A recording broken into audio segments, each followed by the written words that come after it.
নমস্কার, সংবাদ সমকালের ফেসবুক লাইভে আমি নীলাদ্রি আপনাদেরকে স্বাগত জানাচ্ছি আজকের এই আলোচনায়। আজকে আমরা একটা বিষয় নিয়ে আলোচনা করতে এসেছি। আমাদের শিরোনাম হচ্ছে প্যান্ডেমিকের পুজো। সেটা আমরা বলতে চাইছি সেটা মানবিকতা বনাম মানবিকতা। কেন দুবার মানবিকতার প্রশ্ন, সেটা অনেকেই হয়তো ভাবছেন। আপনাদের ভাবার সঙ্গত যুক্তি রয়েছে, কারণ রয়েছে, কিন্তু সত্যি কথা যদি আমি বলি তাহলে এই উৎসব দুর্গাপুজো এটা যেমন খুব ছোট আকারের বিষয় নয়, খুব ছোট একটা মানে ব্যবসায়িক দিক থেকেও যদি বলি খুব ছোটখাটো কিছু নয়। কারণ খুব অসমর্থিত সূত্র অনুযায়ী আমরা জানতে পেরেছি আমাদের যে দুর্গাপুজোর উৎসব, যে দুর্গোৎসব, সেটা মানে পশ্চিমবঙ্গ নয়, বৃহৎবঙ্গ এবং বহির্বঙ্গে সব মিলিয়ে প্রায় 10 মিলিয়ন মার্কিন ডলারের সমান ব্যবসা বা তার বাজার রয়েছে। আমি বাজারি অর্থনীতির কথা যদি বলি, তার বাইরে বেরিয়ে এসেও এবার একটা বড় সমস্যা দেখা দিয়েছে। গত বছর থেকে আমাদের যেটা দেখা দিয়েছে সেটা হচ্ছে অতিমারি। এই অতিমারির দাপটে আমরা দেখতে পেয়েছি অনেকটা আমরা সিঁটিয়ে গেছি, আমাদের উৎসবও অনেকটা সংকুচিত হয়েছে। তো সেই বিষয় নিয়ে একটু আলোচনা করব, একটা মধ্যপন্থা খোঁজার চেষ্টা করব। উৎসব চলুক, উৎসবের পাশাপাশি যাতে আমরা সুস্থ থাকি, ভালো থাকি, তার কি রাস্তা হতে পারে, তার কি রূপরেখা হতে পারে, তাই নিয়ে আজকে আলোচনা করব। এবং আলোচনা করার জন্য এমন দুজন লোককে আমার আজকে অতিথি হিসেবে পেয়েছি, যারা দুজনেই মানে পুজোর সঙ্গে অঙ্গাঙ্গিভাবে যুক্ত। আমি খুব সহজেই পরিচয় করিয়ে দিতে চাই। আমার সঙ্গে রয়েছেন বিশিষ্ট ভাস্কর শিল্পী শ্রী সুবল পাল। সুবল পাল কুমোরটুলির মানুষ। তিনি মূর্তি গড়েন, তিনি প্রতিমা গড়েন, তিনি পুজো করেন, থিম পুজোও করেন। কলকাতার বেশ কয়েকটি পরিচিত পুজোর তিনি অন্যতম পুরোধা। আমার সঙ্গে রয়েছেন ডক্টর মল্লিনাথ মুখার্জি। অনেকেই যারা জানেন তারা জানেন যে স্ত্রীরোগ বিশেষজ্ঞ হিসেবে তিনি বিখ্যাত মানুষ, কিন্তু তার পাশাপাশি ওনার আরেকটা পরিচয় রয়েছে। তিনি একটি সার্বজনীন পুজো কমিটির উদ্যোক্তা এবং খুব ওতপ্রোতভাবে জড়িত। বেশ কিছু বছর ধরে উনি পুজোর সঙ্গে জড়িত। আপনাদের দুজনকে আমরা স্বাগত জানাই আমাদের এই আলোচনায়। আমরা শুরুতেই প্রথমে যেটা যেতে চাই সেটা আমি একদম ডক্টর মুখার্জির কাছে যেতে চাই। ডক্টর মুখার্জি, আমি আপনাকে একজন চিকিৎসক হিসেবে প্রশ্নটা করছি, কারণ আমি আপনার দুটো সত্তা নিয়ে আলোচনা করব। আপনি একজন পুজো উদ্যোক্তা এবং একজন চিকিৎসক। আমরা শুনছি বারবার যে থার্ড ওয়েভ আসতে চলেছে। এই তৃতীয় ঢেউ আসার মুহূর্তে আমরা এই একটা উৎসবে ঝাঁপিয়ে পড়তে যাচ্ছি। আশঙ্কা আর আশা, তার মাঝে আপনার আপনার দৃষ্টিভঙ্গি যদি আমরা জানতে পারি।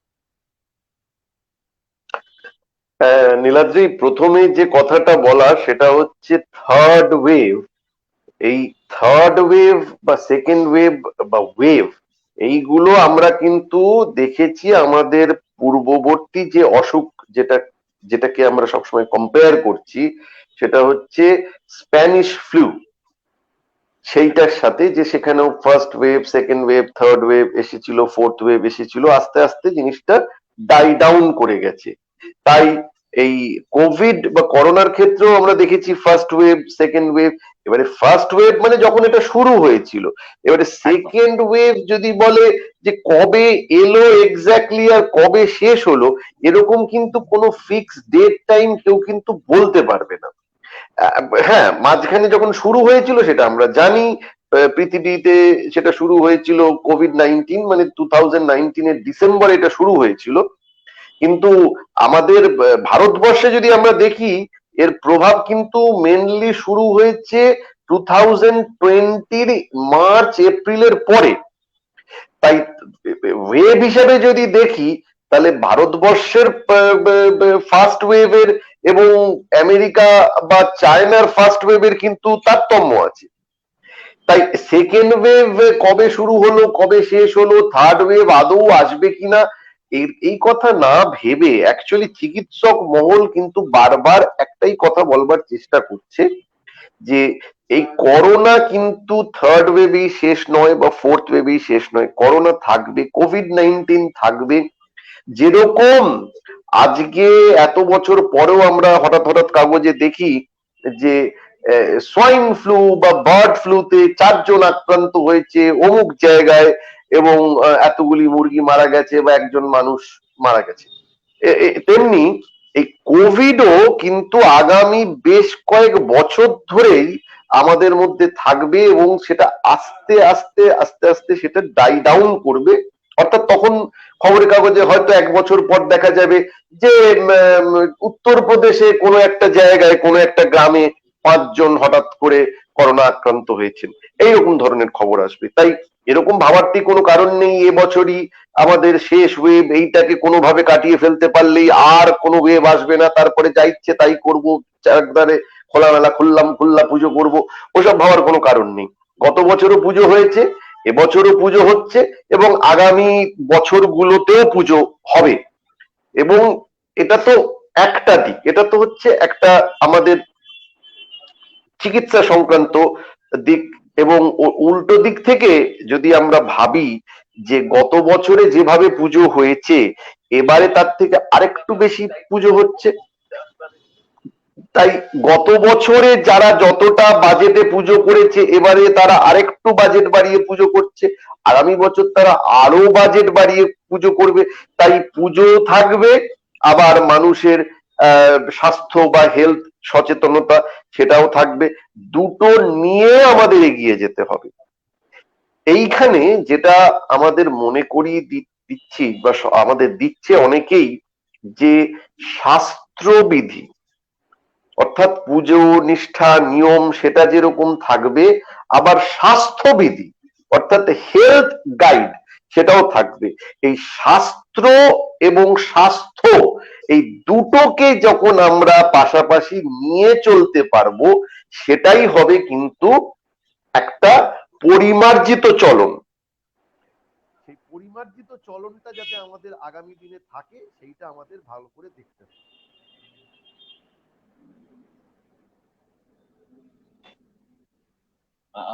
ডক্টর মুখার্জি, আপনার আওয়াজটা আমরা একটু কম শুনতে পাচ্ছি। হ্যাঁ, আমি আছি, ওই মাঝখানে ফোন তো আসেই, ওটাকে একটু সরি আচ্ছা, তার জন্য।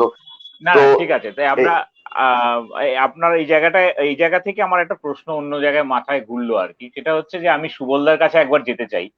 সুবলদা, আপনার মানে আপনি কুমোরটুলির মানুষ, কুমোরটুলির জল হাওয়ায় আপনি বেড়ে ওঠা মানুষ।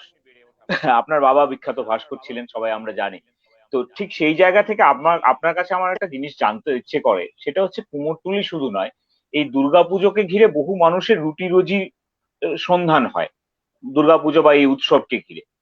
সেই পরিস্থিতিতে দাঁড়িয়ে আজকের দিনে আপনি আমাকে একটা জিনিস বলুন যে মানে আমরা বুঝতে পারছি যে নানা কারণে অর্থনীতি সংকটে, নানা কারণে বাজেট কমে আসছে। আপনি আগে 2 বা 3টে সংগঠনের পুজোর কাজ করতেন, এবার হয়তো 2টোই করছেন বা কম করছেন। ঠিক এই পরিস্থিতিতে দাঁড়িয়ে আহ বাজারটা তো নিশ্চয়ই খুব খারাপ, মন্দাই চলছে, কি বলবেন? নীলাদ্রিদা, আজকে বিশ্বকর্মা পুজো। সত্যি কথা বলতে বাস্তবের মাটিতে দাঁড়িয়ে যারা এখন বিশ্বকর্মা তাদের অবস্থা কিন্তু খুব খারাপ। মানে আমি আমি অন্যভাবে একটু বলছি, কারণ পুজোটা কত জরুরি এই মুহূর্তে দাঁড়িয়ে।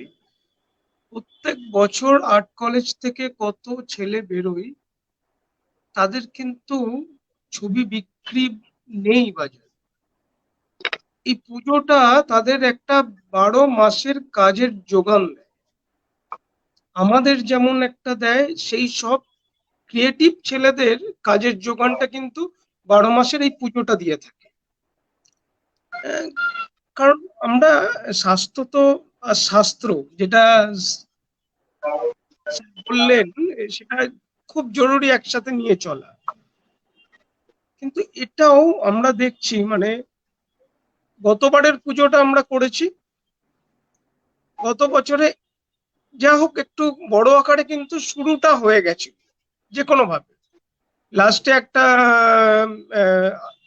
কোর্টের একটা রায় এসে সেটা হয়তো বন্ধ হলো এবং দর্শকদের মণ্ডপে প্রবেশ করতে দেওয়া গেল না। এই বছর কিন্তু সংকটটা আরো বেশি দেখা দিয়েছে আর্থিকভাবে। পুজো কমিটিগুলোর কাছে তারা প্রত্যেকেই বলছেন অর্থনৈতিক অবস্থা ভীষণ খারাপ, গতবারের থেকেও বাজেট এবার অনেক কমেছে। যাই হোক, সেই বাজেটটা কমলেও সেই স্বল্প বাজেট নিয়েই আমরা কিন্তু প্রস্তুত কাজ করব, কারণ আমরা শুধু কাজ করি না, আমাদের সঙ্গে যুক্ত ডেকোরেটরস, বাকি যারা প্রতিমা তৈরি করছেন এবং আদার্স বাজার তো আপনি জানেন পুজোকে কেন্দ্র করে যেগুলো থাকে সমস্তটাই জড়িত, যারা ঢাক বাজায় মণ্ডপে এসে তাদের অবস্থাও ভীষণ সঙ্গীন। অতএব আমরা চাইবো উৎসব তো হবে না, মানবিকতার তো কিন্তু আহ, একটা দায়বদ্ধতা যেন প্রত্যেকের থাকে এই পুজোটাকে এগিয়ে নিয়ে যাওয়া ভীষণ জরুরি, ভীষণ দরকার, কারণ এত মানুষের রুটি রুজি এর সঙ্গে জড়িয়ে আছে। আমরা সবাই জানি আমাদের এখানে, বা আমাদের এখানে কেন বলবো, আমরা সারা দেশেই যদি ভাবি যে মানে অর্থনৈতিক অবস্থা তো খুব সঙ্গীন জায়গায় দাঁড়িয়ে আছি। সেই জায়গা থেকে দাঁড়িয়ে যদি আমরা আমাদের ইনকামের পথগুলো আস্তে আস্তে আস্তে আস্তে ছোট হতে থাকে, মানে রুটি রুজি রোজগার করার জায়গাগুলো যদি সংকুচিত হতে থাকে, তাহলে কিন্তু ভীষণ মুশকিল। মানে আমি আমার দেখা, ঠিক এই পুজোটা শুরু হওয়ার আগের কথা বলছি, আমার বেশ কিছু বন্ধু বান্ধব যারা এই কাজের সঙ্গে বহুদিন ধরে যুক্ত থাকতো, তারা একটা ডিপ্রেশনের মধ্যে চলে গেছে। কারণ কাজটা আমাদের ক্ষেত্রে কি হয়, শুধু তো পয়সা নয়, এরকম একটা ওপেন আর্ট এক্সিবিশন বোধহয় আর কোথাও নেই বিশ্বে। এর জন্য আমরা ধন্যবাদ যে সমস্ত কমিটিগুলো এই থিম পুজোর সঙ্গে যুক্ত তাদেরকে, কারণ তাদের পয়সা, তাদের জায়গা তারা আমাদেরকে তুলে দিয়ে আমাদের আর্ট একটা এক্সিবিট, সেখানে একটা নিদর্শন ক্রিয়েট করতে বলে এবং সেটা লক্ষ লক্ষ মানুষ দেখতে আসে। এটা যেমন আছে, এর সঙ্গে জড়িয়ে প্রচুর মানুষ আছে যারা এইটার উপর নির্ভর করে বছরের পর বছর চলে আসছে। আপনি বিশ্বাস করবেন না, আমি প্রথমে ভেবেছিলাম এবছর পুজো করব না, কিন্তু আমার সঙ্গে বহু বছর ধরে যে ডেকোরেটরস আছে, যারা কাজ করে, যে ছেলেপিলেরা, তারা প্রত্যেকেই প্রায় 3 মাস আগে থেকে ফোন করতে শুরু করে যে সুবলদা, কাজ কিন্তু তোমাকে নিতেই হবে, তুমি করবো না বললে হবে না, আমাদের জন্যও নিতে হবে। এই জায়গাটায় এটা আমরা যদি সবাই একটু ভাগ করে নিই যে পুজোটা করতে হবে অবশ্যই স্বাস্থ্যবিধি মেনে, যেরকম ভাবে আমাদের নির্দেশ আছে স্বাস্থ্য ডিপার্টমেন্টের বলুন বা কোর্টের বলুন, আইনের বলুন, আমরা সেগুলো সব মেনেই যেন পুজোটাকে এগিয়ে নিয়ে যেতে পারি। এই একটা পুজো বলছে 50,000 কোটি টাকার লেনদেন হয় যে পুজোটাকে কেন্দ্র করে, সেটা হঠাৎ করে স্তব্ধ হয়ে যাওয়া মানে বহু মানুষের ঘরে, মানে আমি বলছি উনুনে হাঁড়ি বসা বন্ধ হয়ে যাও। একদম যদি আমি ভাষায় বলি তাহলে এটা হচ্ছে মূল বক্তব্য। অতএব পুজোটা শুধু পুজো নয়, কোনো একটা ধার্মিক অনুষ্ঠান নয়, পুজোটা একটা, যদি আমরা একটুখানি কমার্শিয়ালি যদি ভাবি, পুজোটা একটা ব্যবসায়িক দিক। অতএব আমরা সবাই মিলে যেন পুজোটাকে সাথে নিয়ে স্বাস্থ্য এবং শাস্ত্রকে সাথে নিয়েই চলি। একদম, মানে ডক্টর মুখার্জি একদম ঠিক এই জায়গাটাই ধরিয়ে দিয়েছেন, স্বাস্থ্যকে শাস্ত্রের সঙ্গে মেলাতে হবে, তাহলেই উৎসবটা উৎসবের জায়গায় থাকবে। এবং ডক্টর মুখার্জি একটা জিনিস আমাকে বলুন, এবার আমি একজন আয়োজক হিসেবে আপনাকে বলছি, আপনি গৌরীবেরিয়ার সার্বজনীনের সঙ্গে দীর্ঘদিন ধরে যুক্ত, আমরা সবাই জানি। তো এই আপনি একজন আয়োজক হিসেবে কোথাও কি একটা মনে দুঃখ হয়নি গতবার যখন আপনি দর্শকদেরকে জায়গা দিতে পারেননি বা ঢুকতে দিতে পারেননি, এবারও কোর্টের খাড়া নেমে আসবে না, সেরকম আশঙ্কা কি কিছু নেই? আশঙ্কা তো আছেই, কারণ আমি গৌরীবেরিয়া সার্বজনীন দুর্গোৎসব কমিটির ওয়ার্কিং প্রেসিডেন্ট 4 বছর ধরে। এবং তার আগে ভাইস প্রেসিডেন্ট ছিলাম আরো বেশ কিছু বছর। তো সেই হিসাবে আমি কেন, যে কোনো মানুষ, যে কোনো ক্রিয়েটিভ মানুষই চাইবে তার ক্রিয়েশনটা আরো 5 জন দেখুক, তার ক্রিয়েশন যখন আরো 5 জন দেখবে তখনই তো তার স্যাটিসফ্যাকশন। সেই ক্রিয়েশনটা যদি আজকে দেখতে না পারে আরো 5 জন মানুষ, তাহলে তার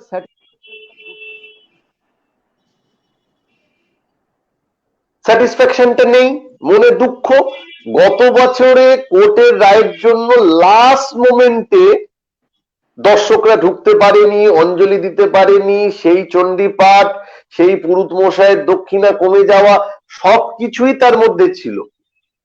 এবারেও যে কি হবে আমরা জানি না, কিন্তু কিন্তু আমরা সবসময় আমাদের কলকাতার বুকে যেসব দুর্গাপুজো হয় তার একটা অর্গানাইজিং বডি আছে, যাকে বলা হয় ফোরাম ফর দুর্গোৎসব।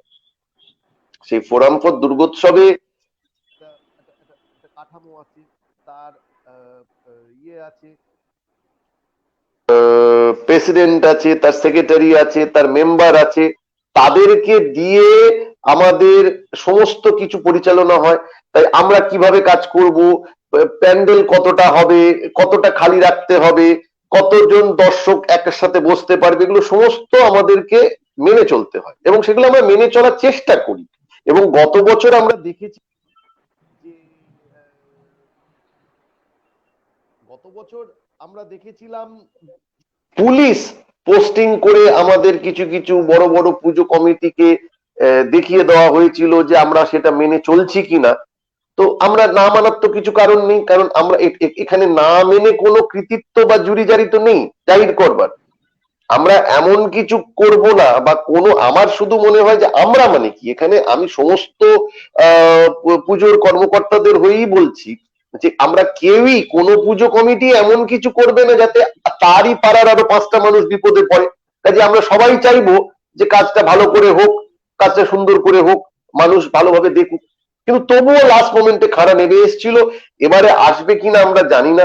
তাই আমরা আমাদের তরফ থেকে যতটা সম্ভব সেটা মেনে কাজ করছি। ভবিষ্যৎ কি হবে সেটা আমরা নিজেও জানি না। এবারে আসি, সুবলদা যেটা একটু আগে বলছিল যে এ তো কোটি কোটি টাকার কাজ।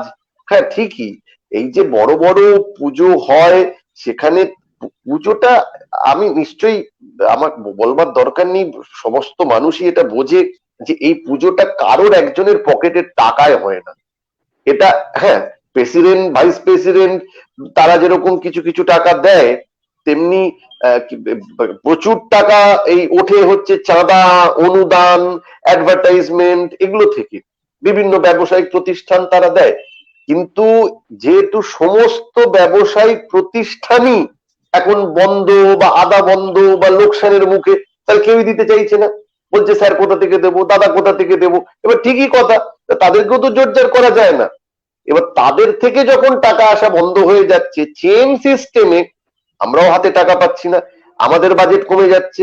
আমাদের বাজেট কমলে আমাদের উপর যে লোকগুলো নির্ভরশীল, শুধু মানে যে যারা ওই ডেকোরেটার্স বা লাইট প্যান্ডেল, সেটা তো হচ্ছে ডাইরেক্ট যারা যুক্ত, আর যারা ইনডাইরেক্ট যুক্ত, এই এই ঠাকুর করাবার পেছনে যেরকম কুমারটুলির লোকেরা তো, আর্টিস্টরা, শিল্পীরা তো রয়েছেনই, তাছাড়াও এই যে ঢাকের সাজের, এই যে শোলার কাজ, এই যে জরির কাজ, এগুলো যারা করে তাদেরকে তো আমরা চিনিই না, তাদেরকে তো আমরা জানিই না।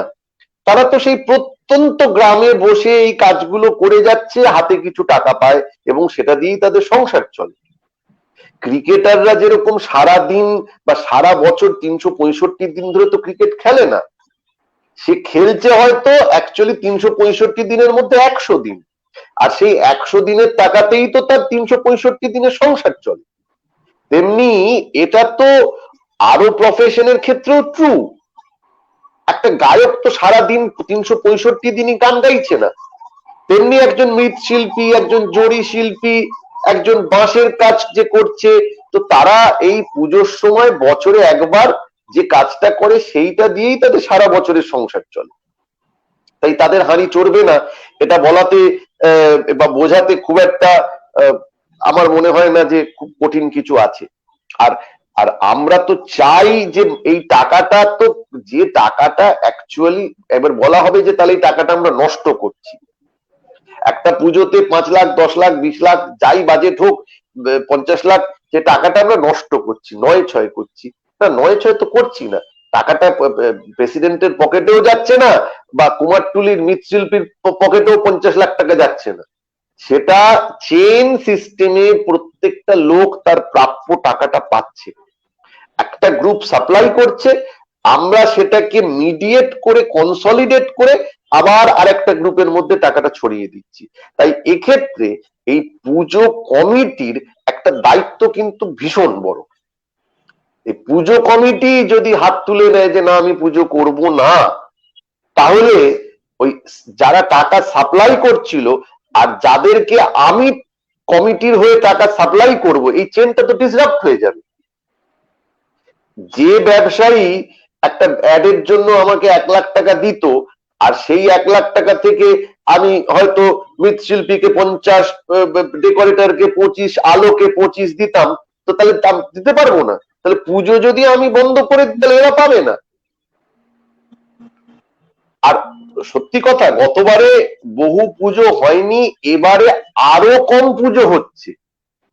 এবারে আমার পাড়ায় যেখানে গৌরীবেড়িয়া সার্বজনীন পুজো হয় তার পাশেই ক্যানাল ওয়েস্ট রোডে, ওখানে বিগত 4-5 বছর আগেও একদম পুজোর আগে অস্থায়ী পরিকাঠামো করে সেখানে ঠাকুর তৈরি হতো, কিন্তু গত বছর সেই সব জায়গা ছেড়ে দেওয়া হয়েছে, সেগুলো কর্পোরেশন থেকে ভাড়া নিয়ে শিল্পীরা করতো, সেগুলো এখন সব খালি পড়ে আছে, দেখে কষ্ট হয়। তার মানে এইসব ঠাকুর তো তৈরি হচ্ছে না। আর আমি নিজে জানি আমার পারিবারিক সূত্রে, যেখানে যেখানে আমার পারিবারিক জায়গায় পুজো হতো, অনেক জায়গায় পুজো বন্ধ, ঘটে পুজো হচ্ছে। হ্যাঁ হচ্ছে, ঘটে হচ্ছে, কিন্তু ঘটে হলেও তো এই যে কর্মকাণ্ড, সেই কর্মকাণ্ডটা তো সেরকম ভাবে থাকছে না। তাই আমি যেরকম একটা পুজো কমিটির তে রয়েছি বলে আমি সবসময় জোর দিয়ে বলি পুজো করতে হবে। এবারে আমরা আমাদের বলতে দ্বিধা নেই, বাজেট আমরা খানিকটা হলেও বাড়িয়েছি। গতবারে যা বাজেট ছিল এবারে আমরা খানিকটা বাজেট বাড়িয়েছি, এবং আমার পারিবারিক, আমার নিজের ফ্যামিলির পুজো একটা হয় আমাদের দেশের বাড়িতে মুর্শিদাবাদে, সেই পুজো গতবারে হয়েছে এবং সেই পুজো এবারে হবে। আমি পুজো বন্ধ করতে দিইনি। কেন কি, আমি বুঝি যে বিভিন্ন মানুষ, বিভিন্ন প্রান্তিক মানুষ, বিভিন্ন খেটে খাওয়া মানুষ, বিভিন্ন গরিব মানুষ, বিভিন্ন শ্রমিক মানুষ, বিভিন্ন শিল্পী মানুষ, তাদের এই টাকাটা দরকার।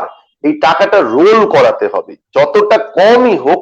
এটা রোল না করালে, টাকাটা যদি স্ট্যাগনেন্ট হয়ে থাকে, তাহলে কিন্তু কারোর বেনিফিট হবে না। তাই আমি সবসময় বলবো যে পুজো করা উচিত, কারণ পুজোটাকে আমরা শুধুমাত্র একটা আনন্দ উৎসব হিসেবে দেখবো না, একটা ধর্মীয় উৎসব হিসেবে দেখবো না। পুজোটাকে আমরা দেখবো এটা একটা ব্যবসায়িক মেলবন্ধন, কিছু লোককে থেকে নিয়ে কিছু লোককে পাইয়ে দেওয়া। ওই রঘু ডাকাতের গল্প, ওই রঘু ডাকাতের গল্প ছিল না, সেই কারোর থেকে নিয়ে কাউকে দেওয়া। তো দরকার হলে পুজো কমিটি গুলো রঘু ডাকাত, কারোর থেকে নিয়ে তো কাউকে দিতে হবে, যার দরকার তাকে তো দিতে হবে। আর এই টাকাটা, হ্যাঁ আমি তো কিছু দেবই, কমিটির লোকেরা তো, কমিটির মাথারা তো কিছু দেবেই, কিন্তু সেই টাকা দিয়ে তো আর আমি অতগুলো লোকের দায়িত্ব নিতে পারবো না, আমাকে কিছু টাকা তুলতে হবে। তাই সেখানে যদি সেটা তোলাটা অন্যায় হয়, তাহলে অন্যায়, সেই অন্যায় করতে হবে, মানুষের স্বার্থে সেই অন্যায় করতে হবে। তাই পুজো হবে, পুজো এবছরও হয়েছে, আগামী বছরও হবে। অন্তত আমার ক্লাবের তরফ থেকে আমি বলতে পারি পুজো হবে। বেশ, এটা একটা বেশ আশার কথা শোনালেন আপনি। আমি এখান থেকে একটা, আমাদের একজন দর্শক প্রশ্ন করেছেন, আদিত্য লাহিড়ী প্রশ্ন করেছেন, প্যান্ডেমিক না উৎসব, কোনটা আমাদের প্রায়োরিটি হওয়া উচিত? আমাদের যা পপুলেশন, আর সত্যি বলতে লোকজন যতটা উদাসীন, তাতে কোনো কোভিড প্রোটোকল কেউ মানে কি? ঠিক এই জায়গা থেকে সুবলদার কাছে যাব। সুবলদা, গত বছর আপনি নিজেই বলছিলেন যে শেষ মুহূর্তে দর্শকদের প্যান্ডেলে প্রবেশ করতে দেওয়া হয়। ধরুন এবার কোনো একজন বা কোনো একটা সংস্থা বা কোনো কিছু মানুষ মিলে এবার আবার সেই আদালতের দ্বারস্থ হলেন এবং হয়ে বললেন যে এবারও আরো অনেক রকম বিধিনিষেধ এর সঙ্গে আদালত থেকে এসে লাগলো এর সঙ্গে। ঠিক সেই জায়গাটা থেকে মানে আপনি আপনি পুজো উদ্যোক্তা নন, কিন্তু পুজোর রূপকার। আপনি পুজোটাকে মানে উৎসবটাকে তৈরি করেন, সৃষ্টি করেন, নতুন নতুন সৃষ্টি করেন। ঠিক সেই জায়গা থেকে আপনাদের শিল্পীর ভাবনায় মানে কতটা নিরাপত্তা মানুষের জন্য ভাবা যেতে পারে?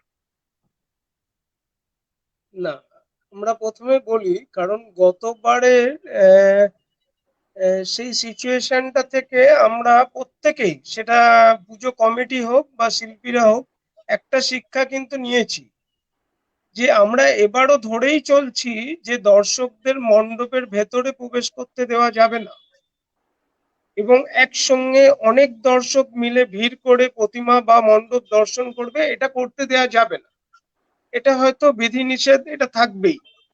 এবং আমরা তার কারণেই প্রত্যেকেই, প্রত্যেক কমিটি বা প্রত্যেক শিল্পী, আমি যেটুকু বুঝছি বা দেখছি, তাতে কিন্তু সকলে মিলেই একটা ওপেন মণ্ডপের একটা চিন্তা ভাবনা করেছে, যেটা বাইরে থেকেই দর্শকরা যাতে ওই মণ্ডপ এবং প্রতিমা দর্শন করতে পারে। এবং সেইভাবেই আমরা প্রত্যেকটা মণ্ডপ ডিজাইন করছি, প্রত্যেকটা প্রতিমাকে সেইভাবে আমরা প্লেসমেন্ট করছি, যাতে বাইরে থেকেই দর্শক, এবং সেটা কোভিড বিধি মেনে দর্শনার্থীরা যাতে এই মণ্ডপটা দর্শন করতে পারে, প্রতিমা দর্শন করতে পারে।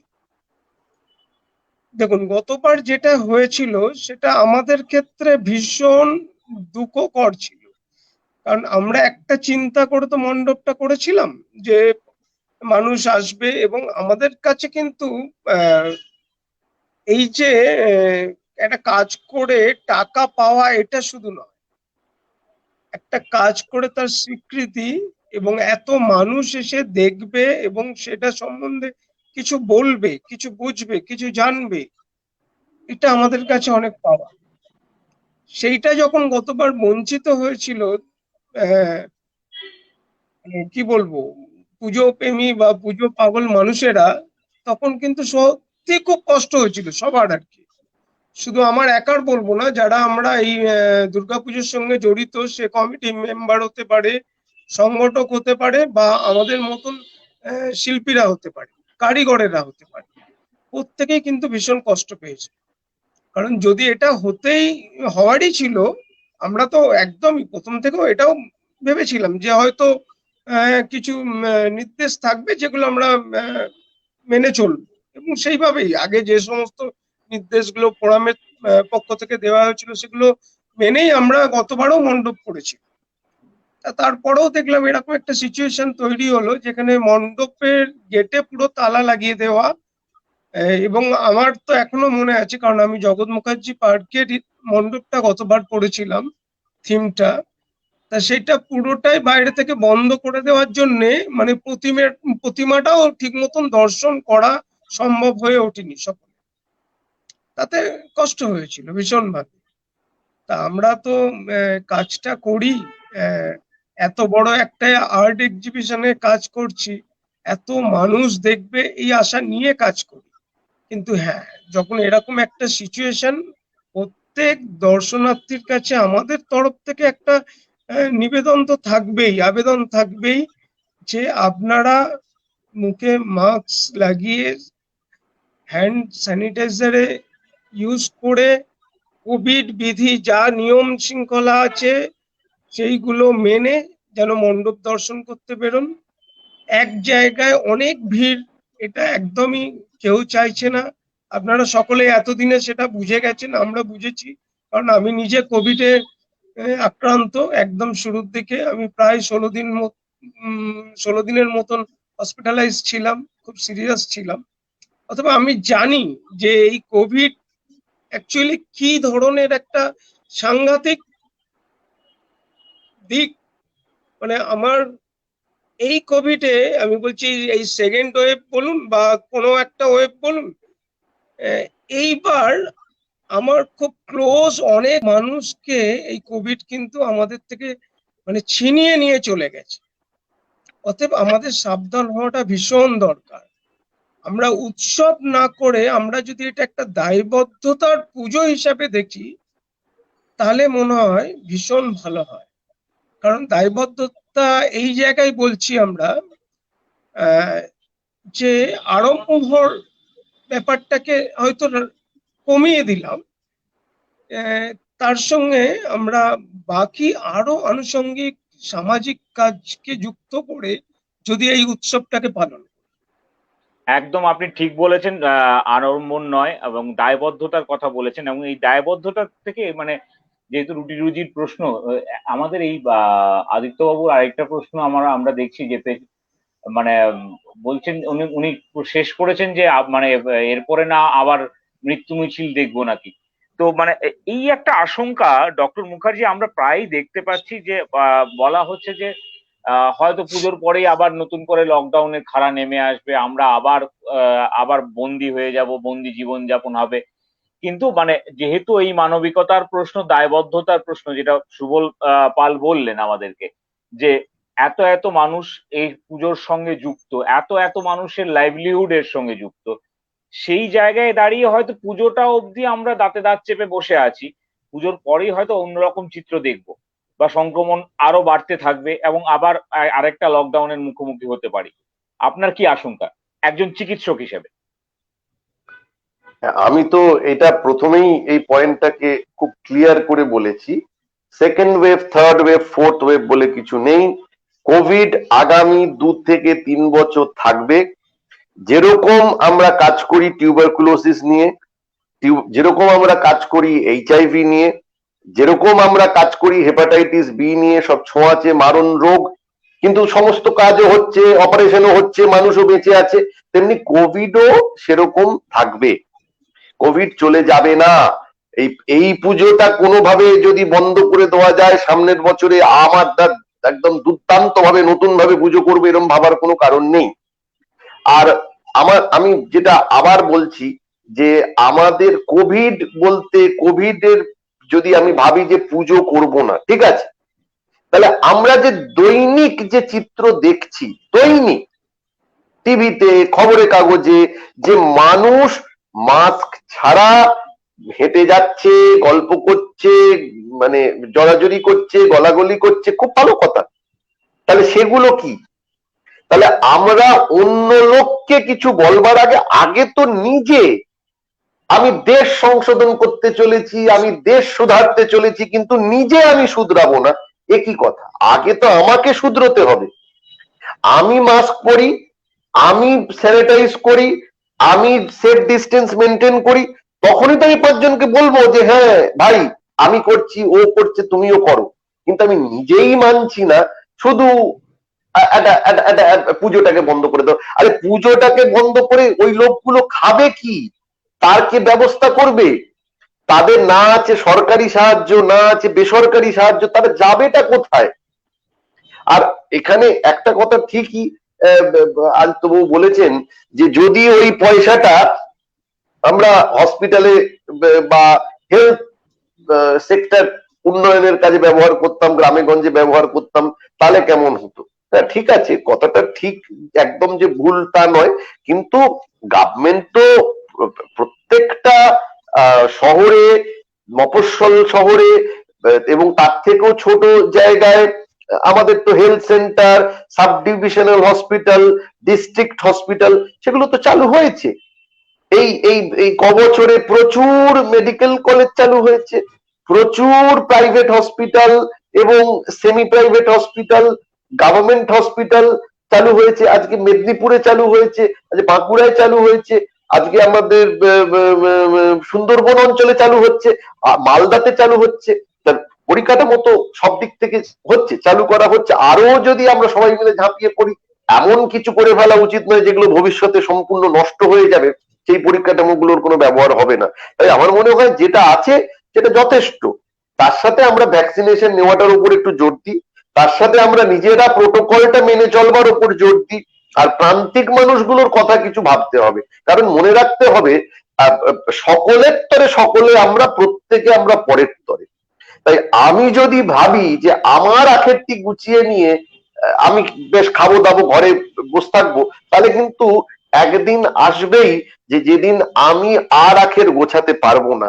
কারণ আমি যদি ডাক্তার হিসেবেই ভাবি, তাহলে আমাকে প্রোভাইড করবে কে? আমার চিকিৎসা নিয়ে আমাকে টাকা দেবে কে? সাধারণ মানুষই তো দেবে। তো তাদের হাতে যদি আমি টাকা তুলে দিতে না পারি, তো তারা আমাকে দেবে কোথা থেকে?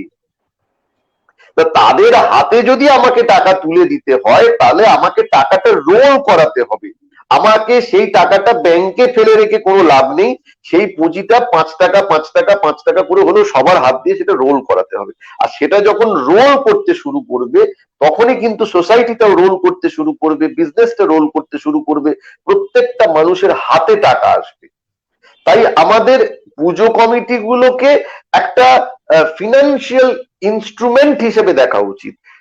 এখানে আমি মানছি, এখানে আমাদের শ্রদ্ধা আছে, এখানে আমাদের শাস্ত্র আছে, এখানে আমাদের অনেক সেন্টিমেন্ট আছে, সেগুলো তো আছেই। কিন্তু তাছাড়াও যেটা আছে, এটা একটা হিউজ ফিনান্সিয়াল ইনস্ট্রুমেন্ট। সেই ফিনান্সিয়াল ইনস্ট্রুমেন্ট গুলোকে যদি আমরা টোটাল ব্লক করে রাখি, তাহলে কিন্তু সেটার থেকে আমরা কোনো রকমই কোনো ফল আশা করতে পারি না। আর তাই যদি হয়, আমি তো এই কদিন আগে বিলেতে ঘুরে এলাম, ওই দেখে এলাম, সেখানে তো লোকে রাস্তায় বেরিয়েছে, সেখানে তো লোকে আনন্দ করছে, ক্রিসমাস হবে বলে তারও প্রস্তুতি নিচ্ছে। তাহলে শুধু আমরাই দুর্গাপুজো করব না আর সারা পৃথিবীর লোক তারা উৎসব পালন করবে? এটা কেমন কথা? কাজে এইখানে আমি কিন্তু একমত হতে পারছি না। আমাদের সকলের বাঁচবার অধিকার আছে, আমি নিজে বাঁচবো এবং অন্যকেও বাঁচবার রাস্তা করে দেব। আর বিবেকানন্দর কথায় সে তো বলাই আছে, যারে তুমি পিছে ফেলো সে তোমায় পশ্চাতে টানিছে। তাই আমি যাকে নেগলেক্ট করব, আমি যাকে অবহেলা করবো, আমি উঠতে দেব না, আমি যাকে দমিয়ে রাখবো, আমি যাকে পায়ের তলায় রাখবো, সেই কিন্তু আমার পতনের কারণ হবে। তাই আমি একাই বলে হবে না, আমাকে সবাইকে হাত ধরে ওই জৈন ধর্মে একটা বড় কথা আছে, হীনযান আর মহাযান। তো হীনযান মানে কি? ছোট যান। হীন মানে খারাপ নয়, হীন মানে হচ্ছে ছোট যান, আর মহাযান মানে বড় যান। তাহলে যে নৌকোটাতে আমি শুধু একা চড়ে যাচ্ছি, হ্যাঁ, সেই নৌকোটাতে আমি একা আছি ঠিকই, কিন্তু সেই নৌকোটা বেশি দিন যাবে না, বেশি দূর যাবে না। আর আমাকে যদি দূর যেতে হয়, তাহলে আমাকে বড় নৌকা নিতে হবে, যে নৌকায় অনেক লোক সহারি হয়ে একসাথে যাবে। সেই নৌকাটাই কিন্তু অনেক দূর অব্দি যাবে।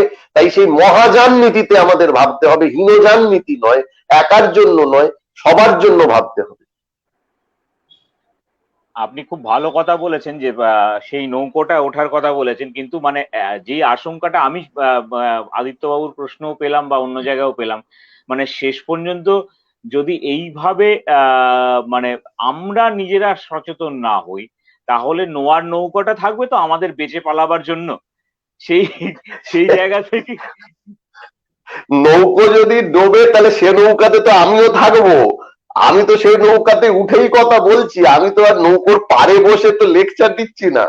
সে নৌকোতে আমি যখন পুজোর উদ্যোক্তা, আমি তো সে মাঠেও যাচ্ছি, পুজো কমিটি কি হবে। আর যেরকম সুবলদা বলছিল, সেরকম আমাদের তো গত বছরই ওপেন প্যান্ডেল আমরা করেছিলাম, যে প্যান্ডেলের কোনো টপ ছিল না, শুধুমাত্র যেখানটা ঠাকুর ছিল সেই জায়গাটা ঢাকা ছিল, আর বাকি প্যান্ডেলের বাকি জায়গাটা টপটা খোলা ছিল যাতে এয়ার আসতে পারে। তো এবারেও সেটা করা হয়েছে। প্যান্ডেলের একটা হাইট এবারে বেঁধে দেওয়া হয়েছে, ঠাকুরের একটা হাইট বেঁধে দেওয়া হয়েছে, কারণ ঠাকুরের হাইট বেশি বড় হয়ে গেলে, যেটা আমাদের প্ল্যান আছে বা সবারই যেটা ভাবছে, যে রাস্তা থেকেই ঠাকুর থেকে বেরিয়ে গেলাম, প্যান্ডেলের বাইরে থেকে ঠাকুর থেকে বেরিয়ে গেলাম, সেটা যাতে করা যায় না খুব বড় ঠাকুর হলে। তো সেই জন্য এগুলোকে বেঁধে দিয়ে দেখা যাক না। এটা তো, এগুলো তো সবই trial and error, permutation combination মধ্য দিয়ে আমরা শিখছি। এরকম পরিস্থিতি তো কারোরই আগে হয়নি, পুজো কমিটিদেরও হয়নি, আর শিল্পীদেরও হয়নি, পুলিশেরও হয়নি, প্রশাসনেরও হয়নি। তাই এবারে তো আমরা ধীরে ধীরে শিখছি, দেখছি কি করা যায়, কোনটা আরো বেটারমেন্ট হবে সেদিকে চেষ্টা করছি। সদিচ্ছা থাকুক, সদিচ্ছা থাকলে দু চারটে ভুলভ্রান্তি হতেই পারে। তো সেটাকে আমার মনে হয়, সেটাকে ক্ষমার চোখে বা ভুল হিসেবেই দেখা উচিত, রাদার দেন যে ওটা নেগলিজেন্স বা আমরা ইচ্ছে করে করেছি, সে জিনিসটাকে আমার মনে হয় সেরকম ভাবে দেখা উচিত নয়। একেবারেই। সুবলদা, আপনি একটু আগে বলছিলেন যে চলমান শিল্পকর্ম, পুজো মানে হচ্ছে চলমান শিল্পকর্ম। ঠিক সেই জায়গায় দাঁড়িয়ে ধরুন এই মানে একদিকে শিল্পকর্মকে ভাবতে হচ্ছে, আবার তার পাশাপাশি অন্যদিকে এই স্বাস্থ্য সুরক্ষা বিধিও মাথায় রাখতে হচ্ছে। তো এই দুটো করতে গিয়ে কি কোথাও শিল্পটা কম্প্রোমাইজ হচ্ছে? না, ঠিক আমি ওরম ভাবে ভাবছি না। কারণ আমরা না পরিস্থিতির সঙ্গে চলতে তো সকলেই অভ্যস্ত। এক পরিস্থিতি ছিল যখন আমরা এগুলোকে নিয়ে এতটা ভাবিনি, কিন্তু আজকে দাঁড়িয়ে আমাদের এগুলো ভাবতে হচ্ছে এবং আমাদের ভাবনাটা সেইটাকে নিয়েই তৈরি করা হচ্ছে। কারণ আমরা তো নতুন নতুন কিছু সৃষ্টি করার তাগিদ আমাদের মধ্যে থাকে। আমরা সময়ের সঙ্গে চলার চেষ্টা করি এবং সেই চলাটা কিন্তু এখন এই কোভিড বিধিটাকে নিয়েই আমাদের, অতএব আমাদের ভাবনাগুলো সেইভাবে তৈরি হচ্ছে, সেইভাবে আমরা সাজাচ্ছি। এটাতেও যেটা বলছিলেন একটা কথা, ওই সকলে মিলে চলার, তা এই বছর নীলাদ্রিদা আমি একটা কাজ করছি, সেটা জগৎ মুখার্জি পার্কে, যেটা হচ্ছে আমাদের কবি শঙ্খ ঘোষের একটা কবিতার লাইন নিয়ে কাজটা। আমাদের ডান দিকে ধস, আমাদের বাঁয়ে গিরিখাত, এই মুহূর্তে মরে যাব নাকি, আয় আরো হাতে হাত রেখে, আয় আরো বেঁধে বেঁধে থাকি। এটা নিয়ে কাজ করছি। তা আমরা সময়ের সঙ্গে চলি এবং এই যে শঙ্খ ঘোষের এই কবিতার লাইনটা উনি লিখেছিলেন অন্য প্রেক্ষাপটে, কিন্তু আমরা দাঁড়িয়ে উপলব্ধি করছি যে ওই লাইনটা এখনকার সময়ের সঙ্গে একদম সামঞ্জস্য, ভীষণভাবে মিলে গেছে। কারণ আজকের অর্থনৈতিক অবস্থা এমন একটা জায়গায় এসে দাঁড়িয়েছে যেখানে আমাদের মতন সাধারণ মানুষদের পিঠ দেয়ালে আর ঠেকে গেছে এটা বলবো না, দেয়ালটা পেরিয়েও যেন চলে গেছে। তাই প্রত্যেকে যদি প্রত্যেকের হাতটা ধরে না চলার চেষ্টা করি, তাহলে কিন্তু এক পাও আর এগোনোর মতন জায়গা নেই। অতএব আমরা সময়ের সঙ্গে কাজ করি, বাস্তবের মাটিতে দাঁড়িয়ে কাজ করি, নিজেদের কল্পনাকে বাস্তবে রূপায়িত করি, রূপদান করি। অথবা আমাদের কাছে এই এই এই কম্প্রোমাইজ আমরা করছি না শিল্পের সঙ্গে। কারণ আমরা যখন ভাবতে শুরু করেছি যে এই বছরও কিন্তু সেম কন্ডিশনে থাকবে, বাইরে থেকেই দর্শকরা দেখবে মণ্ডপ ঠাকুর, অতএব আমাদের ভাবনাটা কিন্তু আমরা শুরু থেকে সেইভাবেই আমাদের মনে আমরা গেঁথেছি এবং সেইভাবেই আমরা সেই সাবজেক্টও চুজ করেছি যেটাকে আমি এইভাবে তার রূপ রেখা তৈরি করতে পারবো, এক্সিকিউট করতে পারবো যাকে আমি এইভাবে। এবং সেইভাবে আমরা মেটেরিয়ালসও ভেবেছি যেখানে ওপেন রাখলে যাতে এই যে ওয়েদার মানে বৃষ্টিতে বলুন রোদে, সেটা যেন এই 10টা দিন ঠিক থেকে যায়, যে মানুষ যেন দেখতে এসে সেটাকে যেন কোনো রকম ভুল ভাবে না দেখে, খারাপ ভাবে না দেখে। অতএব আমাদের ভাবনাও কিন্তু পরিবর্তন হয় সময়ের সাথে সাথে, ব্যবস্থার সাথে সাথে, অবস্থার সাথে সাথে, এবং যদি বলি অর্থনৈতিক অবস্থার সাথে সাথে, সেটাও ভুল হবে না। কারণ আমরা কিছু জায়গায় কম্প্রোমাইজ করছি। কিরকম কম্প্রোমাইজ করছি? যেমন মেটেরিয়ালস, আপনি দেখবেন এইবারের পুজোতে এমন কিছু মেটেরিয়ালস ইউজ হবে, প্রত্যেকে ইউজ করবে, যেটা কিন্তু অবাক করে দেওয়ার মতো না, যার হয়তো আর্থিক মূল্য ওই শৈল্পিক মূল্য ছাপিয়ে যাবে তাকে। কারণ আমি আমি জানি, কারণ আমাদের কাছে তো অর্থটা, কিন্তু আমাদের মানে আমি সারা ভারতে ঘুরেও যেটুকু কাজ করে দেখি, এই আমাদের বাংলার এই ধরনের শিল্পীদের কাজ ভারতবর্ষে কোথাও নেই, এরকম জায়গা নেই। অতএব তারা পারবে, আমরা পারবো যে এই এই স্বল্প বাজেটের পুজোকেও ভীষণভাবে আকর্ষণীয় করে তুলতে। ক্রিয়েটিভিটি থাকবে যার মধ্যে, এবং যার মধ্যে আরো হয়তো আমাদের পরিশ্রম বাড়ছে। আমি হয়তো একটা জিনিস ভেবেছিলাম যে এটা আয়রন দিয়ে করলে সোজা হতো, মানে কাজটা সোজা হতো, কিন্তু তার হয়তো দেখা যাচ্ছে যে বাজেট অনেক বেড়ে যেত। সেইটাকে আমাদের কম্প্রোমাইজ মেটেরিয়ালসে করতে হচ্ছে। আয়রনের জায়গায় হয়তো বাঁশকে আমরা কিভাবে ব্যবহার করে সেই আয়রনের কাজটাকে আমরা করতে পারি, সেইটা আমরা করছি। তো নতুন নতুন সৃষ্টি এইবার কিন্তু দেখার সময়। এটা আমাদের কাছে একটা বড় চ্যালেঞ্জ যে আমরা কিভাবে এটাকে রূপদান করব। কিভাবে সেই আগের জায়গাটাকেই ফিরিয়ে আনতে পারবো। একদম, দুর্গাপুজো মানে আপনি উপকরণের কথা বললেন বলে একটা জিনিস মাথায় এলো। আপনার কাছ থেকে না একটা কুমোরটুলির হাড়ির খবর জানতে চাইছি। এইবার কুমোরটুলিতে অসুররূপী করোনা কতজনের ঘরে তৈরি হচ্ছে? আসলে প্রত্যেকেই আমরা কি হয়েছে জানেন তো, এই করোনা করোনা করোনা এই ব্যাপারটা নিয়ে এতটাই আমরা প্রতিনিয়ত জড়িয়ে গেছি, এর থেকে এবার না একটু বেরোতে চাইছি। যার জন্য আপনি খুব কম সংখ্যক ওষুধ পাবেন যেটা করোনা রূপ। হ্যাঁ, আমরা হয়তো সাবজেক্টটাকে নিচ্ছি বধ করার, মানে করোনা রূপী অসুরকেই বধ করছে মা দুর্গা, কিন্তু আপনি ওইভাবে নয়, একটু অন্য আঙ্গিকে, একটু অন্য ধারায় অসুরের রূপকে, হয়তো করোনার রূপ ঠিক বলবো না, কারণ করোনা আর আর যেন এটাকে নিতে পারছি না আমরা। প্রতিনিয়ত ওই একটা সাবজেক্ট নিয়ে কথা বলা, ওই একই ভাবে পথ চলা, ঘরবন্দি হয়ে থাকা, নিজেদের আহ, আহ, কাজ বাইরে গিয়ে না করতে পারার এই যে কষ্ট, এইগুলো এগুলো থেকে না এবার একটু বেরোতে চাইছি। অতএব আপনি দেখবেন এবার কিন্তু আমি আপাতত কুমারটুলিতে খুব একটা করোনা রূপী ওষুধ খুঁজে পাই। অতএব যাক, আমরা এটা সবাই এর থেকে একটু বেরোতে চাইছি, একটু বেরোতে এটা চাইছি। এটা একটা আশার খবর শোনালেন, মানে আমরা একটু ইতিবাচক দিকে যাচ্ছি, এত আর নেতিবাচক দিকটা একদম দেখতে। এই ঠিক এই জায়গা থেকে আমি ডক্টর মুখার্জির কাছে যাব, বা একজন আয়োজক হিসেবে জানতে চাইছি এটা আবার। আমি বারবার হুম। ডিফাইন করছি ইচ্ছে করি, কারণ আমি জানি আপনার দ্বৈত সত্তা নিয়ে আমরা আজকে বড্ড টানা হেঁচড়া করছি। তা সত্ত্বেও মানে আমি যেটা জানতে চাইছি একজন আয়োজক হিসেবে এই কথাটা, যে এবারে গতবারের একটা প্যান্ডেমিকের বড় লম্বা ধাক্কা, লকডাউন ইত্যাদির পরে পুজো আয়োজন করেছেন।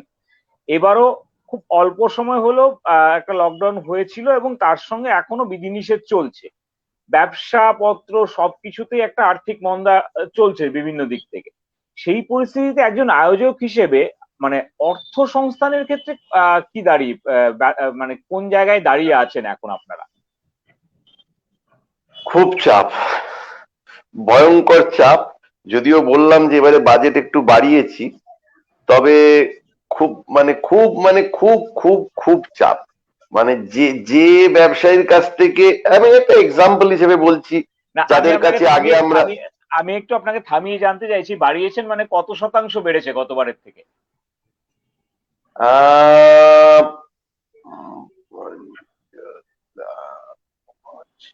আহ, আগে যা ছিল, আমাদের 3 বছর 4 বছর আগে যা বাজেট ছিল, গত বছরে আমরা তার অনলি 10% নিয়ে করেছিলাম। 10% টোটাল বাজেট ছিল। আর এবারে ওই 15% ওটা হয়েছে, একটু বেড়েছে বাজেটটা। হুম হুম। তো 15% বাড়া মানে খানিকটা তো বাড়া বটেই।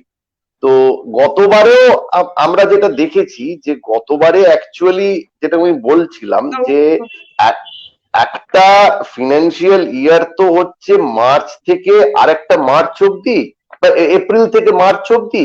তাই 2020 মার্চেও কিন্তু আমরা ভালো ব্যবসা করেছি, সবাই ভালো ব্যবসা করেছি। এপ্রিলের শুরুর দিকে যখন ওই মার্চের শেষে যখন লকডাউন হলো, তার আগে অব্দি কিন্তু আমরা অনেকেই ভালো ব্যবসা করেছি। তা সেই হিসেবে গত বছরও পুজোতে কিন্তু আমরা অনেকেই অনেকটা কন্ট্রিবিউট করতে পেরেছিলাম। কিন্তু এই বছরে যেহেতু মানে বেশ অনেকটা টাইমই আমাদের লকডাউনে কেটে গেছে, মাঝখানে অল্প কিছুদিন মাত্র খোলা ছিল, তাই এই বছরে কিন্তু ব্যবসাটা সবারই অনেকটা নিচে। হ্যাঁ, আবার খুলেছেও মাঝখানে, সেটা ঠিকই। তাই টাকা পাওয়াটা খুব খুব চাপের হয়ে যাচ্ছে, এবং সবাই হাত জোর করে বলছে না দাদা এবারে পারবো না। আর আরেকটা কি, যে পুজোর যে কোনো পুজোতেই যে বাজেটটা থাকে, সেটা 10 লক্ষ হোক আর 50 লক্ষ হোক, 5 লক্ষ হোক, যাই থাকে, সমস্ত টাকাটাই তো আর পুজোর আগে উঠে যায় না। প্রচুর অ্যাড থাকে, প্রচুর সুভেনির থাকে, যেগুলো সব পুজোর পর আরো 1-2 মাস ধরে টাকাটা আসতে থাকে। কিন্তু খরচাটা তো সবই হয়ে যায় পুজোর আগে। তো এই যে গ্যাপ, পুজোর আগে আমার ধরুন কথার কথা আমার 5 লক্ষ টাকার বাজেটে পুজো, তা আমার 5 লক্ষ টাকা তো পুজোর আগেই খরচা হয়ে যাচ্ছে। ষষ্ঠী সপ্তমীর দিনের মতন পুরো খরচা শেষ। এবারে পেমেন্ট আমি আমি সব টাকাগুলো ওঠাতে পারবো কিন্তু পুজোর আরো 1-2 মাস পর অবধি। তাহলে এই যে গ্যাপটা থাকে সেই সময় বহু সহৃদয় ব্যক্তি এবং বহু মানুষ পুজোর সাথে যারা যুক্ত তারা এগিয়ে আসে, তারা একটা টেম্পোরারি লোন হিসেবে সেটা দেয়, যে হ্যাঁ দাদা ঠিক আছে আমি 50,000 দিচ্ছি, এটা লোন, তো টাকা পেলে আমাকে শোধ দিয়ে দিও। এবারে সেই মানুষগুলোও কিন্তু পিছিয়ে আসছে, কারণ তারাও তো নিজেদের হাতে টাকা নেই। তাই এবারে যে পরিস্থিতিটা কতটা ভয়ঙ্কর, তো সেটা আমরা যারা কাজ করছি দেখতে পাচ্ছি। তবে ওই যে বললাম যে আমাদের গতবারে কাজ করেছিলেন পরিমল পাল, তো এবারে সৌরভ, না সরি পরিমল দা করেছিল 2 বছর আগে, তো তারপরে গত বছরে সৌরভ নাগ করেছে, এবারে সৌরভ নাগ করছে। তো এবার ওদেরকেও বোঝানো হয়েছে এবং ওরা বুঝেছে যে এবারে পরিস্থিতি কতটা চাপের, তো তারা সহযোগিতা করছে। তারা সহযোগিতা না করলে খুব বিপদ হতো, কারণ ওই সমস্ত মৃৎশিল্পী বা যারা থিম পুজো করে তাদের একটা টার্গেটেড একটা শিডিউল দিয়ে দেয়। আচ্ছা ঠিক আছে, আমি 4 লক্ষ টাকার প্যান্ডেল এবং ঠাকুর, আমাকে এই এই তারিখের মধ্যে কিন্তু স্ট্যাম্প পেপারে সই করে ওদেরকে দিয়ে দিতে হয় যে টাকার পেমেন্ট হবে। এবার সেই দিন যদি সেই তারিখে পেমেন্ট না হয়, তারা কিন্তু আগে কাজ বন্ধ করে দিত। এরকম আমরা প্রচুর দেখেছি যে 1 তারিখে হয়তো কথার কথা 1 আগস্ট, তারপরে 15 আগস্ট পেমেন্ট আছে, 1 আগস্টের পেমেন্টের এক্স অ্যামাউন্ট আমরা দিতে পারিনি, ডিফল্টার হয়েছি, সেই জন্য সঙ্গে সঙ্গে কাজ বন্ধ। 7 দিন কাজ বন্ধ থাকলো যতক্ষণ না টাকাটা জোগাড় হলো। কিন্তু এই বিগত 2 বছর ধরে দেখছি যে সবাই সহযোগিতা করছে, প্রতিমা শিল্পী, মৃৎশিল্পী, থিম আর্টিস্ট, তারাও বুঝেছে যে ওই রকম ডিকটেশন বা ডিকটেটরি রুল দিয়ে কিন্তু এখন আর মানা যাবে না যে একটা ইনস্টলমেন্ট ডিফল্টার মানে কাজ বন্ধ। তো তারাও সহযোগিতা করছে। তো পরিস্থিতি অনুকূল নয়, কিন্তু তবুও সেটা মাথায় রেখেই বলছি যে সবাই মিলে যদি সাহায্যের হাত বাড়িয়ে দেওয়া যায় তাহলে হয়তো আমরা সবাই এটাকে অতিক্রম করতে পারবো। কারণ এন্ড অফ দ্য ডে যে 5 লাখ টাকা খরচা, সেই 5 লাখ টাকাটা তো কিছুটা হয়তো আমরা পুজো কমিটি নিজেরা লোকেরা দিই, কিন্তু বাকিটা তো ওই বাইরে থেকে আসছে। সেই বাইরে থেকে আসা টাকাটা আমরা একত্রিত করে ডিস্ট্রিবিউট করছি। তাই এই টাকাটা যাদের হাতে যাওয়া উচিত তাদের যদি না যায়, তাদের বড় কষ্ট। তাই সেই হিসেবে দেখে যদি আমরা সবাই একটু কম বেশি করে একটু সাহায্যের হাত বাড়াই, কম বেশি করে যদি নিজের বাজেটটা একটু কমিয়ে বলি, কম বেশি করে যদি একটু টাকাটা যদি একটু আগে পরে পিছিয়ে করে নিই, তাহলে অনেকেরই আমার মনে হয় যে সংসারটা চলে যাবে। তাদেরও ছোট ছোট বাচ্চা আছে, ঘরে ছেলে পিলে আছে, তাদের কথা ভেবেই যে এটা এটা বোধহয় দরকার। এটা না হলে তারা বড় অসহায় বোধ করবে। তো সেই অসহায় চিত্রটা যদি আমরা একটু দেখে একটু করতে পারি, তাহলে কিন্তু খুব ভালো হয়। আর নইলে কি, যখনই সমাজের হাতে টাকা থাকবে না, তারা কিন্তু গরিব থেকে গরিবতর হতে শুরু করবে। আর গরিব থেকে গরিবতর যখনই হবে, তখনই কিন্তু সমাজে বিভিন্ন রকম অ্যান্টি সোশ্যাল অ্যাক্টিভিটি এবং ক্রিমিনাল অ্যাক্টিভিটি বাড়তে থাকবে। তখন হয়তো আমরা বলবো যে কেন এরা ক্রিমিনাল হলো, এদেরকে জেলে পোড়া হোক, এদেরকে খাঁচায় পোড়া হোক। কিন্তু কথাটা তা নয়, যে তারা হতে বাধ্য হলো। তারা সবাই রুজি রুটির জন্য করে, কিন্তু তারা যদি না পারে তখন তারা অ্যান্টি সোশ্যাল হলো, কিন্তু তারা ক্রাইম করে বসলো। তাই সেটা যাতে না হয়, তাই আমাদের ওই মানবিকতা, এইখানেই তো সেই দুটো মানবিকতা। তা একটা মানবিকতা হচ্ছে এখানে যে এই লোকগুলো প্রান্তিক মানুষদের কথা ভেবে আমাদের মানবিকতার খাতিরে এই পুজো করা উচিত। আর আরেকটা মানবিকতা হচ্ছে যে এখানে আমার মনে হয় যে আমরা মানবিক হয়ে কিভাবে করোনাটাকে আটকানো যায় সেটা দেখি, যাতে আমরা নিজেরা ভালো থাকি, আমাদের সাথে আরো 5 জন ভালো থাকে, আমাদের পরিবারের লোকজন ভালো থাকে, তাহলেই তো সবাই মিলে চলা হবে। একদম ঠিক বলেছেন আপনি। আমাদের যে প্রশ্ন ছিল যে মানবিকতা বনাম মানবিকতা, সেই দুটো মানবিকতার দিক থেকে আপনি ধরেছেন ঠিক। আমি এখান থেকে সুবলদার কাছে একটা জিনিসই চলে যাই। সুবলদা, আপনি বললেন যে এবার বিকল্প মিডিয়াম নিয়ে কাজ হচ্ছে, বিভিন্ন শিল্পীরা করছেন, বাঁশ মানে লোহার বদলে বাঁশ আসছে। এবার আমার প্রশ্ন হচ্ছে, প্রতিমা বা অন্য কিছুতেও কি বিকল্প মিডিয়াম ব্যবহার করার ভাবনা হচ্ছে? মাটির বদলে অন্য কিছু ভাবনা হচ্ছে, বা অন্য অন্য কিছু নিয়ে চিন্তা ভাবনা করছেন শিল্পীরা? না, সেক্ষেত্রে হচ্ছে না, তবে সাইজের তারতম্য হয়েছে। ধরুন যারা খুব বড় করে দুর্গা প্রতিমা বানাতো, তারা কিন্তু ছোট করে দিয়েছে তাদের প্রতিমা। সেইভাবে চলছে, কারণ মাটি ছাড়া, মৃন্ময়ী মূর্তি ছাড়া তো পুজো হয় না, হয়তো এই কারণেই হতে পারে। আর স্যার যেটা বললেন ওনাদের পুজোর বাজেট বেড়েছে, এটা শুনে আমি অন্ততপক্ষে আনন্দিত হলাম। কারণ আমাদের আর্টিস্টদের একটা সংগঠন আছে যাকে একমাত্রিক নাম দেওয়া হয়েছে। সেখানে আমরা খবর নিয়ে জেনেছি যে এইবার ম্যাক্সিমাম পুজো কমিটি কিন্তু তাদের বাজেট কমিয়েছে। এবং আপনারা মানে আপনাদের মাধ্যমে এটুকু বলতে চাই যে আমাদের আর্টিস্টরা কিন্তু যেমন কমিটি তার বাজেট কমিয়ে কাজ করছে, আমাদের আর্টিস্টরা কিন্তু ভীষণভাবে এইটার সঙ্গে মানিয়ে নিয়েছে। কিরকম বলি, কারণ আমরা কাজটা কিন্তু শুধু এখন আর আমাদের জন্য করছি না, কাজটা প্রত্যেকটা মানুষের জন্য করছি। যেমন আমি বললাম আপনাকে যে আমি কাজ করব না ভেবেছিলাম, কিন্তু যখন ওই আমার সেই পুরনো সাথীদের ফোন আসে এবং বলে যে সুবলদা কাজটা তোমাকে করতেই হবে, নাহলে আমরা কাজটা পাবো কি করে। এবং আপনাদের মাধ্যমে বলছি যে আপনারা বিশ্বাস করুন, এর থেকে আমাদের আয় কিছু নেই, শুধু ওই মানুষগুলোর মুখের দিকে তাকিয়ে আমাদের কাজ করা। এবং এইখানে আর্টিস্টরা কিন্তু ভীষণ ভাবে স্যাক্রিফাইস করছে, বহু বহু আর্টিস্ট। কারণ আমরা আমাদের ফোরামে এই নিয়ে কথা হয়েছে, আমরা কথা বলেছি, যেখানে আমরা প্রত্যেকেই জানতে পেরেছি যে বাজেটে যেভাবে কাজটা করা হচ্ছে, তাতে কিন্তু নিজেদের রেমুনেশন বলতে একদমই নয়। কিন্তু হ্যাঁ, এইটা স্যাটিসফ্যাকশন যে নিজে একটা কাজ করছি, একটা ক্রিয়েশন করছি, যেটা আরো 5টা মানুষ দেখতে আসবে, এবং এই কাজটার সঙ্গে যুক্ত মানুষগুলোর হাতে কিছু অর্থ তুলে দেওয়ার যাচ্ছে। এটা হচ্ছে আমাদের স্যাটিসফ্যাকশন। এই এই জায়গাটা থেকে প্রত্যেকটা শিল্পী কাজটা করছে। এই গত 2 বছর ধরে টানা কিন্তু এই পরিস্থিতির মধ্যে দিয়ে আমরা চলেছি।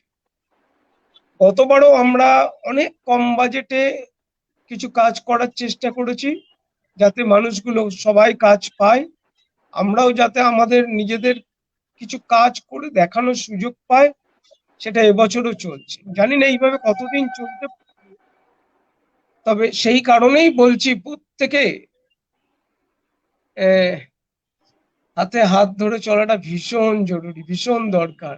এখানে কেউ শিল্পী নেই, কেউ সংগঠক নেই, এখানে সবাই সমানভাবে যদি পথ চলা যায়, এই পুজোটাকে সামনের দিনে আবার সেই আগের জায়গায় ফিরিয়ে নিয়ে যাওয়া সম্ভব হবে। আবার সেই আগের জায়গায় মানুষ ভিড় করে দেখবে। আমরা আশা রাখছি হয়তো সামনের বছর খুব ভালো পুজো হবে, কারণ ভ্যাকসিনেশন চলছে তো। যদি 90% বা 100% মানুষের ভ্যাকসিনেশন হয়ে যায়, হয়তো কিছুটা সাহস বাড়বে প্রত্যেকের মধ্যে। আমাদেরও হয়তো সেইভাবে প্রশাসনিক একটা নির্দেশ আসবে যে আগের মতন হয়তো পুজোটাকে আবার করা যেতে পারে। এই আশা ঠিক নিয়ে আমরা চলছি, এই আশা নিয়ে করছি। এখানে আরেকটা জিনিস হঠাৎ করে প্রশ্ন জাগলো সুবলদা, একটু আগে কুমোরটুলির হাড়ির খবর জিজ্ঞেস করছিলাম, এবার ভ্যাকসিনের কোনো প্যান্ডেল হচ্ছে না? আমার এখনো জানা নেই এটা,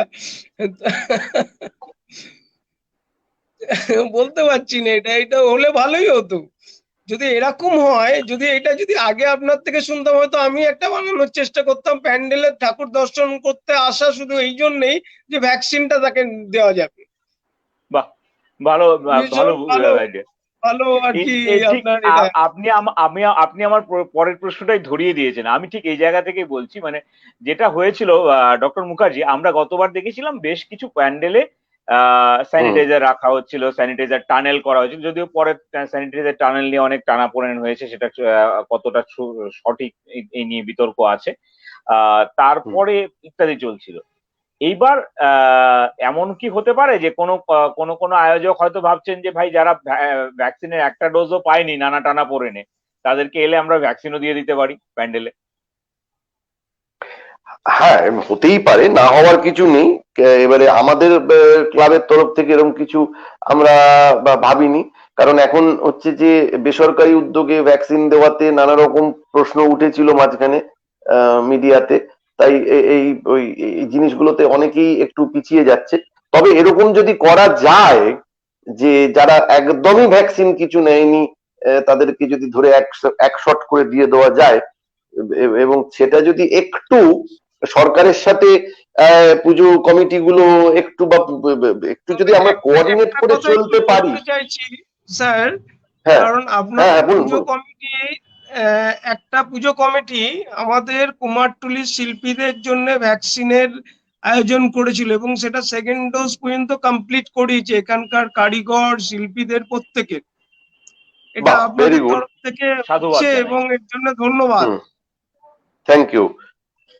এবারে সেটাই তো এতক্ষণ ধরে আমরা সবাই এটাই বলছি যে সবাইকে নিয়ে সবাইকে বাঁচতে হবে। আমি একটা ভ্যাকসিন নিয়ে কিছু হবে না, আমি যদি আরো 100টা লোককে ভ্যাকসিনের ব্যবস্থা করে দিতে পারি তাহলেই তো আমার পরিবারটা বাঁচবে।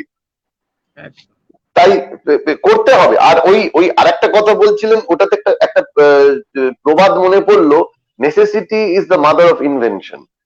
যখনই দরকার পড়ে তখন নিত্য নতুন জিনিস আমরা খুঁজে বার করি। তাই এবারে যেহেতু ওই প্যান্ডেমিকে খরচা কমাতে হবে, তাই হয়তো আমরা আরো নতুন নতুন চিত্তাকর্ষক কিছু আপনাদের থেকে পাবো।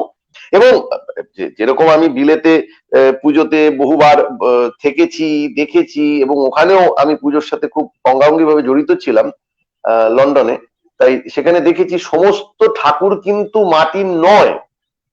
যেগুলো বাইরে থেকে দেখে মনে হয় মাটির, এগুলো কিন্তু মাটির নয়, এগুলো অনেক ঠাকুরই না কিন্তু না এগুলো না আছে না, ফাইবারের। আসলে বিদেশে বিদেশে যেত তো, আমি গত 20 বছর ধরে পাঠাচ্ছি, সেগুলো ফাইবার হ্যাঁ, গ্লাসের, কারণ ওটা হচ্ছে ক্যারি করতে সুবিধা এক্স্যাক্টলি। হয় ওটা। আর বিদেশে আপনারা ভালো জানবেন যেহেতু পুজো করেছেন, ওই একই ঠাকুর ধরে নিন 3-4 বছর পুজো হয়, কারণ আমরা একটা ওয়ার্ড্রপের মতন প্লাইউডের আলমারি করে এখান থেকে পাঠাই, একদম তার মধ্যে পুজোটা করার পর আবার ঢুকিয়ে রাখা হয়। সেই একদম কারণে একদম। ফাইবারটা, কারণ কিন্তু আমাদের এখানে মৃন্ময়ী মূর্তিটার প্রচলন বেশি, তাই মাটিরই। না না, এখানে তো লন্ডনে এখানে কিছু তো কিছু ভাসানো হয়, এখানে তো হ্যাঁ, ভাসানো হয় হ্যাঁ হ্যাঁ হ্যাঁ, না, বিশাল। লন্ডনে কিছু কিছু জায়গায় যেরকম ওখানে মাটির মূর্তি তৈরি করা হয় এবং তারপরে হোস পাইপ দিয়ে ওটাকে জলে গলানো হয়, তো তেমনি কিছু কিছু জায়গায় ফাইবারের মূর্তি আছে, সেগুলোকে যাতে ধুলো পড়ে না, বোঝাও যায় না, একটু একটু ঝেড়ে দিলেই ওটাকে আবার নতুনের মতো লাগে। সেটা 3 বছর নয়, আমি তো জানি দু একটা পুজো কমিটি, মানে আমি নিজে এখান থেকে লক্ষ্মী ঠাকুর নিয়ে গেছিলাম কলকাতা থেকে প্লেনে করে কার্গোতে, এবং সেই লক্ষ্মী ঠাকুর আজকে 15 বছর হয়ে গেছে, সে বহাল তবিয়তে তার পুজো হচ্ছে এবং সে এখনো ভালোই আছে। লক্ষ্মী ঠাকুর আছে, কালী ঠাকুর আছে, দুর্গা ঠাকুর আছে, এটা তো সবই আছে। নষ্ট হওয়ার নয়, এটা নষ্ট হওয়ার নয়, যার জন্য ওটাকে রাখা যায়, কিন্তু ওই এক্স্যাক্টলি। মানুষের একটা চেঞ্জ করার একটা আমাদের প্রবণতা আছে যে আবার একটু নতুন ঠাকুর আসুক, সেই কারণে 3 বছরই ম্যাক্সিমাম এখন।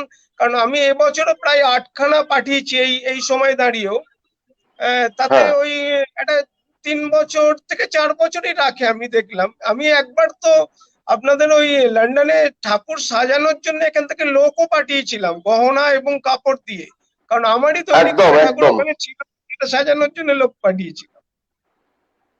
একদম। এবং এবং ওখানের পুজোটা অনেক জায়গায় যেরকম এখানকার কলকাতার ষষ্ঠী সপ্তমী অষ্টমী নবমী ধরে পুজো হয়, তেমনি অনেক জায়গায় সেরকম হয় না। অনেক জায়গায় ওটা উইকেন্ড ধরে, উইকেন্ড চেপে পুজোটা হয়। মানে শনিবার থেকে বা শুক্রবার থেকে শুরু হলো, সোমবারে শেষ হয়ে গেল। কারণ উইকডেতে যদি পুজো পড়ে সবার পক্ষে আহ, আসা সম্ভব নয় বা কাজ করা সম্ভব নয়, সেই জন্য কিছু অ্যাডিশন অল্টারেশন বিদেশের মাটিতে হয়, সেগুলো আমরা সবাই জানি। ওই সেই কথাতেই বললাম, necessity is the mother of invention. এবারেও হয়তো আপনাদের থেকে কিছু সেরকম দেখতে পাবো। তাই আমরা সবাই আশাতে থাকলাম নতুন শিল্পীদের নতুন কাজ, নতুন থিম, যেগুলো এতদিন দেখিনি সেগুলো কিছু দেখবো। সেগুলো মোস্ট প্রবলি করোনা নয়, কারণ করোনা নিয়ে আমরা সবাই ফেড আপ। আমিও ফেড আপ, হ্যাঁ, নিজে নিজে ডাক্তার হয়েও আমি করোনা নিয়ে ফেড আপ। তাই আমি চাই করোনা ছাড়া অন্য কিছু দিয়ে কথা হোক, আলোচনা হোক। তো যাই হোক, আমার মনে হয় নীলাদ্রি আমরা অনেকক্ষণ প্রায় 1 একদম। ঘন্টা আমি উপর আমি আজকে। আমি আমি সেটাই করতে চাই যে আমার বক্তব্য হচ্ছে যে, যাই হোক না কেন শেষ পর্যন্ত জয় হোক মানবিকতার। যে একদম মানবিকতাকে আমরা একটা মানবিকতার বিরুদ্ধে আরেকটা মানবিকতাকে লড়তে নামাতে চাই না। জয় হোক উৎসবের। সবাই ভালো থাকুন, সুস্থ থাকুন, আর এই আলোচনা আমাদের চলতেই থাকবে। আমাদের এই সংবাদ সমকাল ফেসবুক লাইভের এই আলোচনার পূর্ণাঙ্গ আলোচনাটি আপনারা আমাদের ইউটিউব চ্যানেলেও দেখতে পাবেন। আমার দুই অতিথিকে অসংখ্য ধন্যবাদ আমার সঙ্গে থাকার জন্য। শুভরাত্রি, ধন্যবাদ। নমস্কার। নমস্কার।